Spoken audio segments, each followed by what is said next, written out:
amigos hispanoamericanos y en particular del Río de la Plata, argentinos y uruguayos. Empiezo tomándome un café arábiga número 2. El tema de hoy versa sobre dos latinoamericanos sureños, Carlos Gardel y Eva Perón.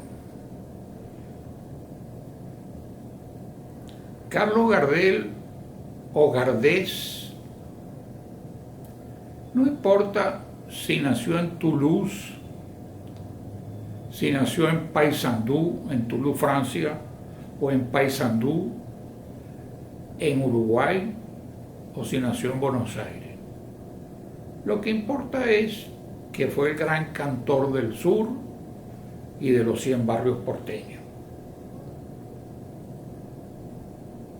Y Eva Perón, una importante líder suramericana que como tal produce adhesiones fanáticas y en muchos casos también tiene contradictores fanáticos.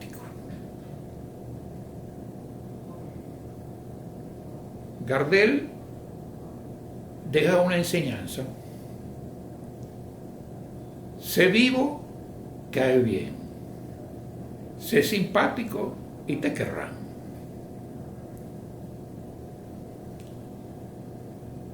Ese joven le dio la vuelta al mundo con algo que era propio de barrios decadentes de Buenos Aires, con el tango y con la milonga. En su entierro está presente el maestro Canaro, el compositor de tangos, y está todo el sur, el Uruguay y la Argentina y Buenos Aires. La égida de Carlos Gardel empieza primero, lógicamente, en los barrios de Buenos Aires, pero lo hace llegar hasta Francia, y allí es que el tango se viste de smoking, como dirían los americanos, de tuxedo, y el tango se hace distinguido cuando el tango era propio de los arrabales y de otros sitios del enocinio, y la forma de bailar sensual revela precisamente ese comienzo, cuando el tango empieza en lo que en Buenos Aires llaman el bajo. Gardel después se hace famoso. Hollywood les interesa, filma películas en Hollywood, empiezan las mujeres a suicidarse por él. Hay una constancia de que una dama de Missouri se suicida por él. Y con las damas tenía una posición sumamente interesante. Él decía, para explicar su soltería, algo que parece razonable, decía: yo, si no me caso, hago felices a muchos, a muchas, y si me caso, voy a ser mártir a una, de modo que por no hacer mártires, mejor es no casarse. Tal vez la mujer de su vida entonces es su madre, la señora Gardés, y por ahí hay videos inclusive de la familia de los Gardés que hablan de que tuvo problemas para cuando quedó embarazada del muchacho, porque se pensaba que había sido embarazada de otro miembro de la familia que había hecho órdenes sacerdotales. Lo cierto es que salen de Francia, llegan a Uruguay y de allí a Buenos Aires, al barrio del Abasto. El Abasto es el mercado, el gran mercado de Buenos Aires, algo como Les Sages de París, que Emilio Solá llamó el vientre de París. El Abasto es el vientre de Buenos Aires y donde se concentran, se ve la llegada de los estancieros, de los gauchos, de los judíos, porque es un barrio también judío, de los italianos, y en ese mundo multipolar Gardel toma un poco de todos y empieza su vida artística. Le costó mucho triunfar. Inclusive, si ustedes ven la película que se hace sobre Gardel, la primera película que hacen sobre la vida de Gardel, que la hace Hugo del Carril, y en la cual trabaja Juana Sujo, que es una institución de teatro en Latinoamérica, particularmente en Colombia y en Venezuela, ven lo duro que le fue comenzar cuando era un muchacho y cuando empezó a cantar, hasta que llegó al estrellato. El cantor de los 100 barrios porteños, la estrella de Buenos Aires, es de una dimensión extraordinaria, como extraordinario fue su vida. En el caso de sus últimos viajes, estaba empeñado en ir a Venezuela, tenía ya amigos argentinos. Después de su asociación con Lepera y con Razzano, llega a La Guaira, al puerto de Venezuela, y se hospeda en el Hotel Miramar. En aquella época, en los años 30, el Hotel Miramar era más o menos como el Hotel Provincial de Mar del Plata. Era un hotel que tenía un tubo y usted podía bañarse en su bañera con agua de mar y en la piscina, desde luego. Era lo más sofisticado que había en el puerto de La Guaira, como en su época, en la época de Peralta Ramos, el hombre que hace a Mar del Plata. Al provincial te podía bañar con agua de mar sin ir al mar. El caso es que Gardel tiene que visitar la ciudad de Caracas, y cuando llega a Caracas se entera de que el dictador de Venezuela, un militar campesino que ha estado 27 años, que duró 27 años en el poder, quiere que vaya al vecino burgo de Maracay, donde tiene su vivienda, para que le cante.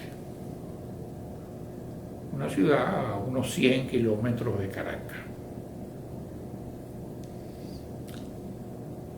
Llega Gardel por tren desde La Guaira hasta la estación de Caño Amarillo en Caracas, y las fotos de la época evidencian que lo que llevó alrededor a ver a Gardel era un océano de pajillas. Todo el mundo usaba sombreros de pajillas, y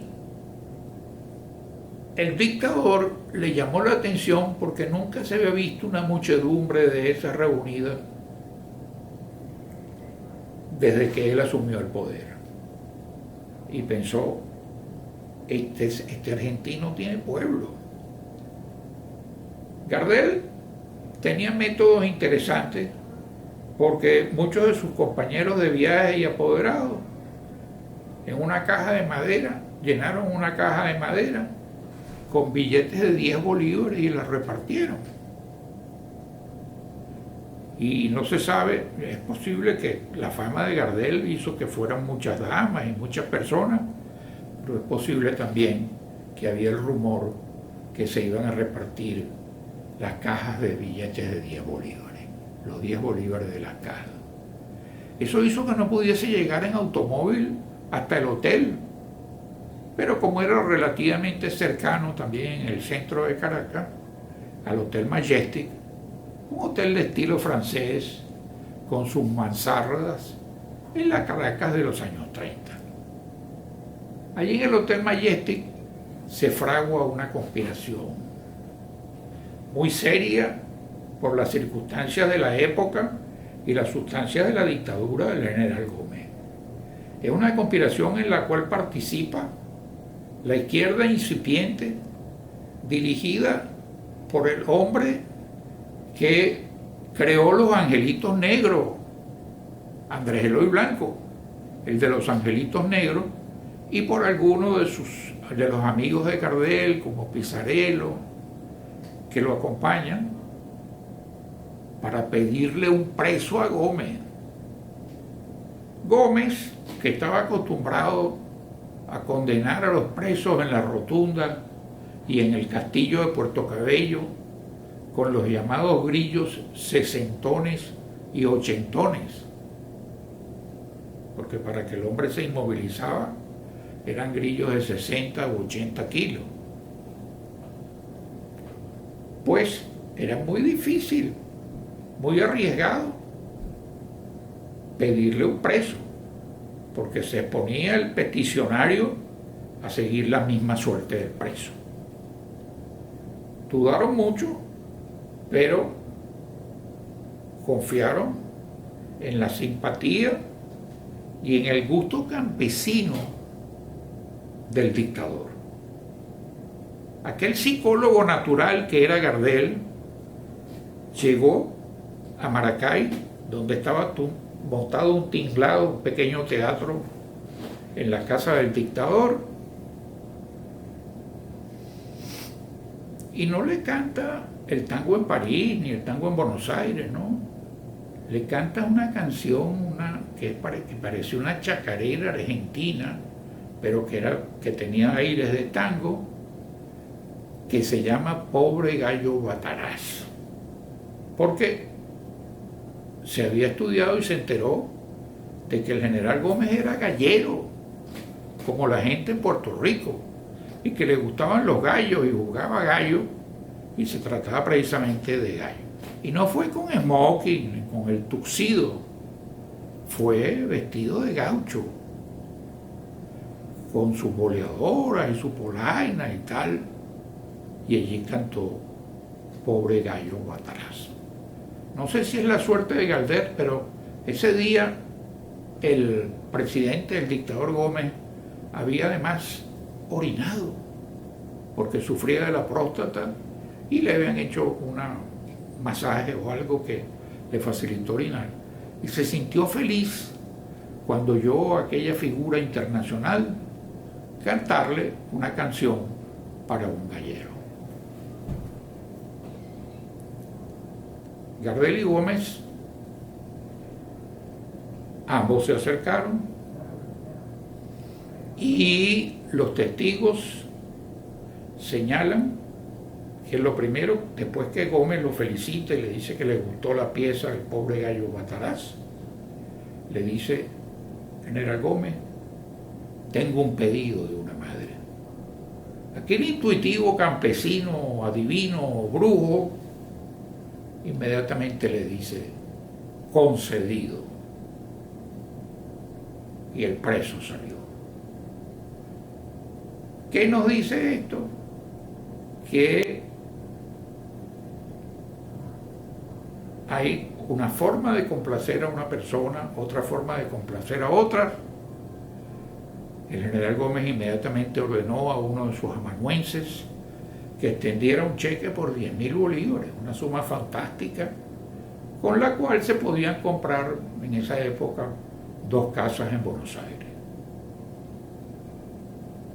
De allí, Gardel triunfante ya en el trance que se le presentó en Maracay, en Venezuela, se va a Colombia, triunfa lógicamente en Bogotá y llega el momento de Medellín. En Medellín, un avión de Pan American choca con otro en el aeropuerto y mueren Gardel y su acompañante. El entierro en Buenos Aires, llega primero Uruguay y luego Buenos Aires, cobra dimensiones parecidas al entierro de Eva Perón. En esa época, muy posterior al entierro, pero la época de la muerte de Eva Perón, yo vivía en Buenos Aires, donde pasé 5 años estudiando bachillerato. Tenía algún acceso a la figura del presidente Perón y de su primera dama y jefa espiritual de la nación y secretaria de Trabajo y Previsión, señora Eva Duarte de Perón. Y tenía relativo acceso porque mi padre era diplomático venezolano y el 25 de mayo ambos mandatarios recibían en el foyer o antesala del Teatro Colón, lujosamente ella ataviada y él con su uniforme de gala militar, recibían al cuerpo diplomático. A mi país, a Venezuela, le tocaba el último puesto, todo el mundo es deseoso de saludar a aquellas figuras que ya se iban volviendo históricos, y yo era el último de la cola porque era simplemente el hijo de mi papá, de un venezolano, y por orden alfabético nos tocaba saludarlo a los mandatarios de último por la letra B de vaca de Venezuela. Eva Perón me tocó el pelo, que mi pelo es lo que llaman en mi país chicharro y que en la Argentina le dicen rulo. Y me dijo: che, Eva Perón, sos un cabecita negra de los míos.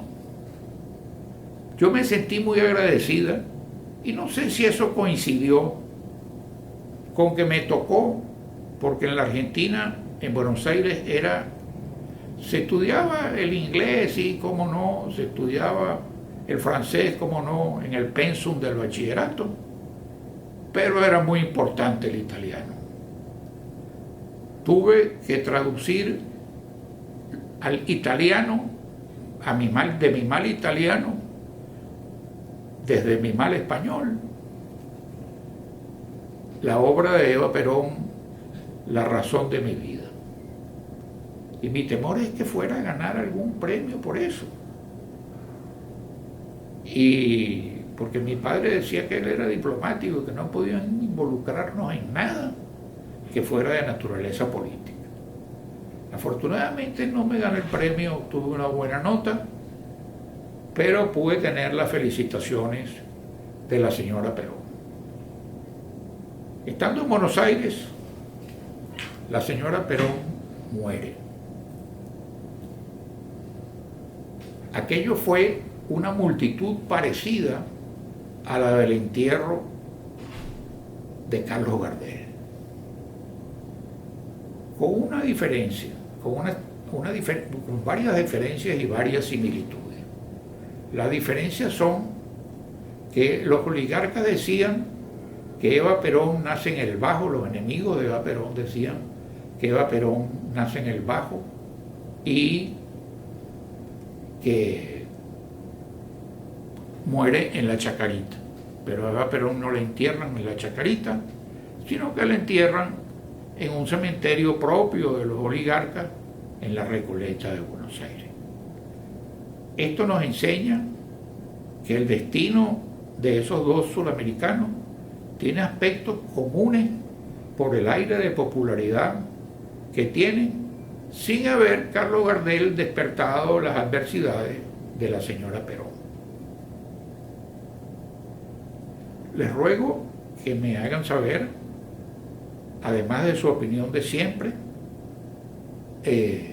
cuál es de sus canciones favoritas, de las canciones de Gardel, las favoritas, para que recuerdo sí El día que me quieras, porque no creo que por no haber sido muy apuesto en mi vida he sido muy afortunado tampoco en el amor, pero es el día que me quiera, el día que me quiera. Y entonces ese día las flores se engaleanan, se vestirá de rosa y cantará los ruiseñores. Muchas gracias y por favor su opinión sobre esta temática. Le voy a rogar al respetable público, como decimos los viejos, que si tienen alguna sugerencia, alguna idea, algún tema, alguna inquietud sobre lo que he hablado, me lo manifiesten en la sección respectiva y además no está mal, ¿verdad?, que le pongan el respectivo like. Yo no soy muy pro-americano, pro-yankee, no soy un gran shakespeariano en el inglés, pero es el me gusta, güey, si les gustó. Y si les queda alguna duda o algún tema que deba tratar, pues como tengo que ser multipolar, y como dijo el presidente Betancur de Venezuela a propósito de la yaca, multisápido, porque la yaca lo es, la yaca venezolana, la yaca de Santiago de Cuba o el tamal es también multisápido, pues me lo manifiesten también para yo atenderlos debidamente y respetuosamente. El mejor modo de hacer esas manifestaciones es suscribiéndose a este canal para que este viejito no salga del aire. Porque cuando uno tiene 85 años, lo que le interesa es estar en el aire, pero permanecer en la tierra. Muchas gracias y por el tiempo de audición.